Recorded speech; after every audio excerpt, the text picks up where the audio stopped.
माता सीता ने लव और कुश को वीर योद्धा बनाने के लिए कई प्रकार की शिक्षाएं दी। उनकी शिक्षा और वीरता का विकास मुख्य रूप से निम्नलिखित कारणों से हुआ। 1. गुरु वाल्मीकि की शिक्षा।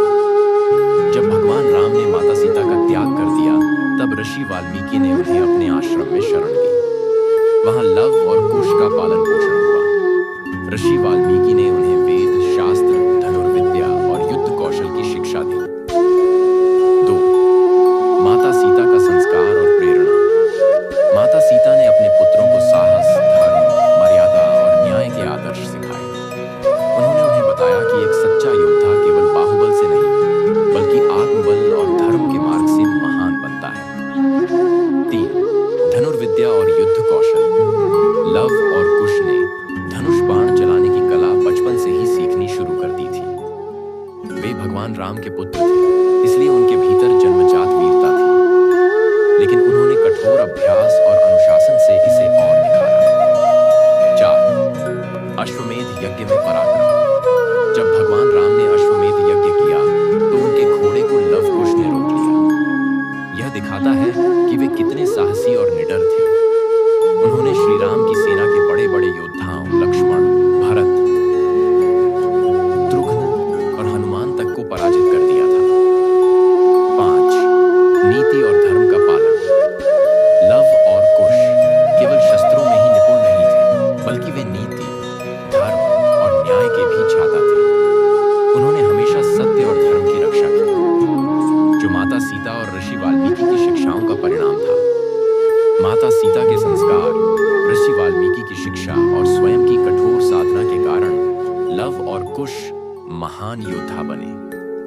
उन्होंने न केवल शस्त्र बल में महारत हासिल की, बल्कि अपने आदर्शों से यह सिद्ध किया कि सच्चा वीर वही होता है जो धर्म, न्याय और सत्य की रक्षा करे।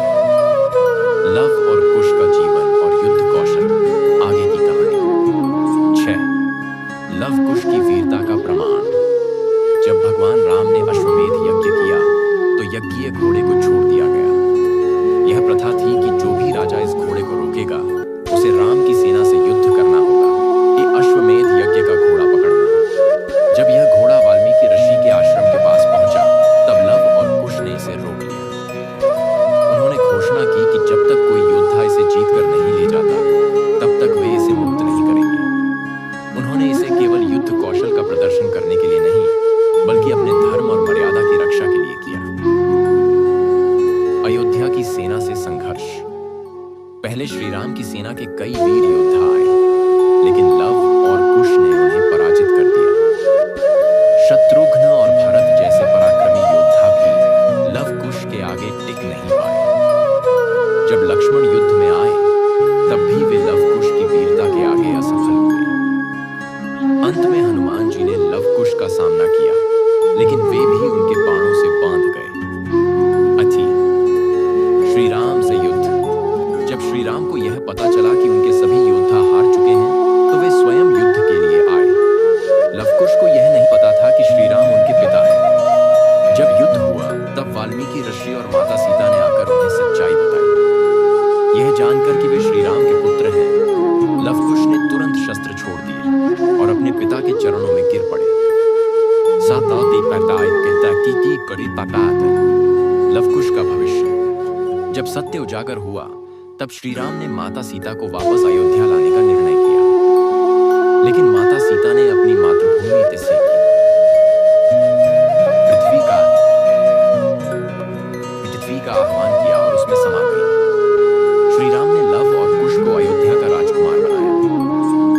बाद में जब श्री राम ने जल समाधि ली, तब लव को अयोध्या का राजा बनाया गया और कुश को एक नए राज्य कुशावती, वर्तमान बिहार में स्थित कुशीनगर, का शासक बनाया गया।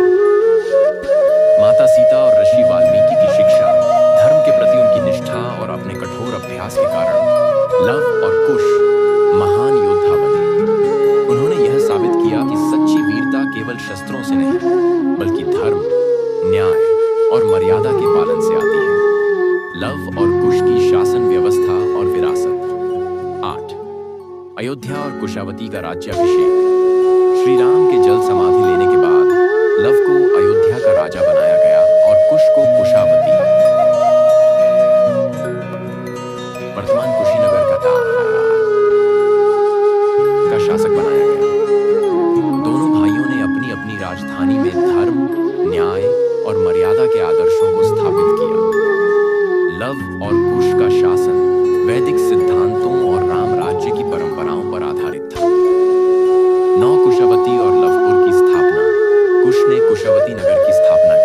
जिसे बाद में कुशीनगर कहा जाने लगा। लव ने लवपुर नामक एक नगर बसाया, जिसे आज लाहौर पाकिस्तान के रूप में जाना है। 10 लव कुश के वंशज। लव और कुश के वंशजों ने कई प्रसिद्ध राजवंशों की स्थापना की। लव के वंशज उत्तर भारत और अयोध्या के आसपास शासन करते रहे। कुश के वंशज दक्षिण और पूर्वी भारत में फैले और कुशवाहा कोयरी कुशवाहा समुदाय के रूप में प्रसिद्ध हुए। कुछ किंवदंतियों के अनुसार राजपूत और सिसोदिया वंश भी लव कुश के वंशज माने जाते हैं। 11वीं ऐतिहासिक प्रभाव और मान्यताएं। लव कुश की कहानियां भारतीय लोक संस्कृति में गहरी जड़ें रखती हैं। रामायण के उत्तरकांड और लोक कथाओं में उनकी वीरता और शासन का उल्लेख मिलता है। कुशवाहा, मौर्य और कई अन्य वंशों में उन्हें अपना पूर्वज माना जाता है। माता सीता की शिक्षाओं और ऋषि वाल्मीकि के ज्ञान के कारण लव और कुश न केवल वीर योद्धा बने, नहीं, बल्कि आदर्श राजा भी बने।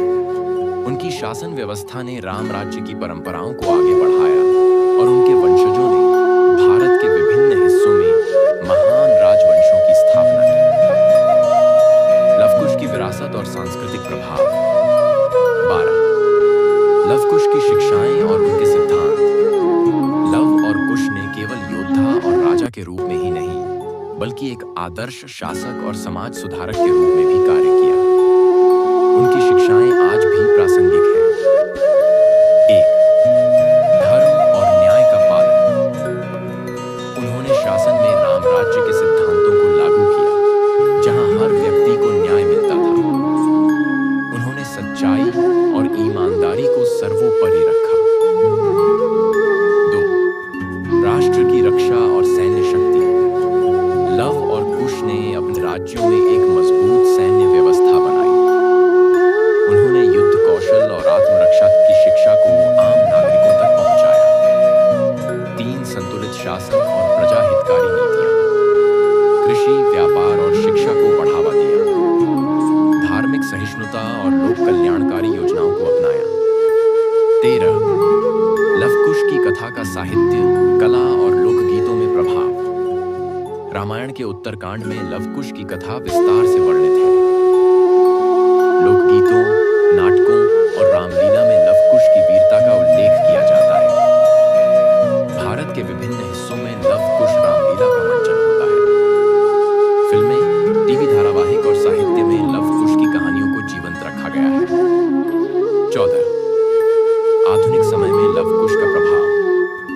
लव और कुश की विरासत आज भी विभिन्न जातियों, समुदायों और परंपराओं में देखी जा सकती है। कुशवाहा, मौर्य, सनीबाग, अशाक्य, माया, शाक्य और कई अन्य समुदायों में उन्हें पूर्वज के रूप में सम्मान दिया जाता है। उत्तर भारत में कुशवाहा समाज खुद को कुश के वंशज मानता है, जबकि कुछ समुदाय लव को अपने वंश का संस्थापक मानते हैं। 15 निष्कर्ष लव कुश की अमर गाथा। माता सीता की शिक्षा और ऋषि वाल्मीकि के मार्गदर्शन से लव और कुश केवल पराक्रमी योद्धा ही नहीं, बल्कि एक आदर्श राजा और समाज सुधारक भी बने।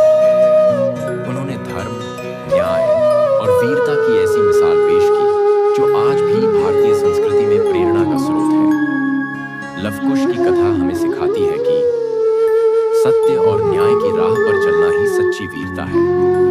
धर्म, शिक्षा और शस्त्र विद्या का सही संतुलन होना आवश्यक है। एक आदर्श राजा और योद्धा केवल बाहुबल से नहीं, बल्कि अपने चरित्र और सद्गुणों से महान बनता है।